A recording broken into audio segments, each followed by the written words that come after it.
Je suis venu représenter le ministère à cette journée du CATEL 2017, comme je viens tous les ans, puisque c'est une manifestation intéressante, utile, qui rassemble des gens d'horizons différents. Et je suis venu leur parler de ce que nous faisons, car nous avons bien le sentiment qu'il faut communiquer, qu'il faut que notre stratégie, puisque c'est de ça que je suis venu parler, soit lisible et compréhensible. Je suis là pour ça. Alors, l'État a aujourd'hui parfaitement conscience que le numérique est un levier d'efficacité, d'efficience et de transformation du système de santé. C'est le cas dans différents domaines. Il faut accélérer les usages du numérique dans le monde de la santé au service de la stratégie nationale de santé, au service d'objectifs de la qualité des soins. La ministre a présenté la stratégie nationale de santé, en tous les cas ses grands objectifs, la prévention, l'accès aux soins, la pertinence des soins, l'innovation. Et donc nous avons défini, en liaison avec les acteurs, dans une démarche de co-construction, comme on dit maintenant, une stratégie e-santé qui vise à faire en sorte que les acteurs de santé, les professionnels, les patients, en liaison avec les industriels, puissent faire en sorte que le numérique soit un levier efficace pour transformer le système. Nous voulons prendre un virage numérique et pour ça, on a besoin d'un cadre, une stratégie, d'un programme opérationnel avec des actions bien identifiées, des priorités, des calendriers, des moyens.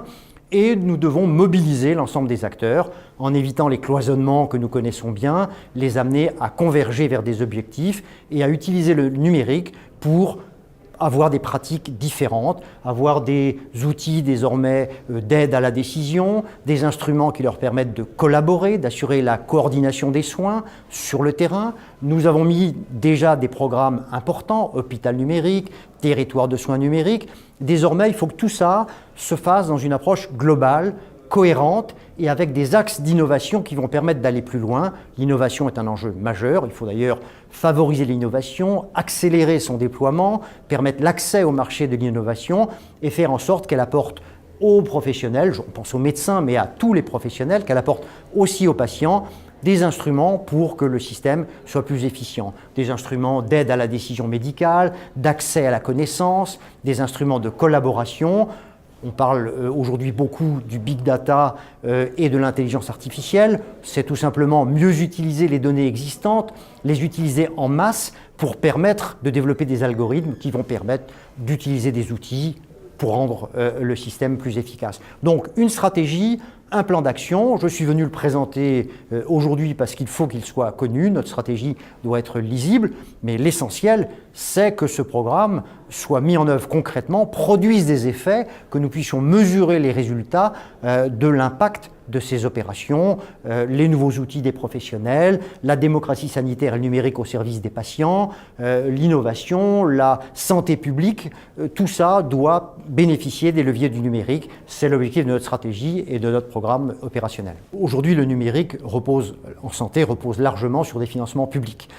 Et ce sera le cas encore longtemps, puisque dans le grand plan d'investissement qui a été présenté par le Premier ministre récemment, il y a des investissements pour la santé et dans les investissements, les 5 milliards en 5 ans pour la santé, il y a 1 milliard pour le numérique. Donc des actions fléchées que nous mettrons en œuvre année après année. Donc des dotations publiques seront mobilisées pour développer l'usage du numérique. Mais il faut quand même réfléchir à un modèle économique pérenne, faire en sorte qu'il y ait un marché, que les outils numériques soient achetés par les professionnels, vendus par des industriels qui auront investi. On ne pourra pas éternellement faire vivre le numérique en santé sur des dotations publiques. Donc il est essentiel de réfléchir avec les acteurs concernés à un modèle économique qui permettra de développer le numérique en santé.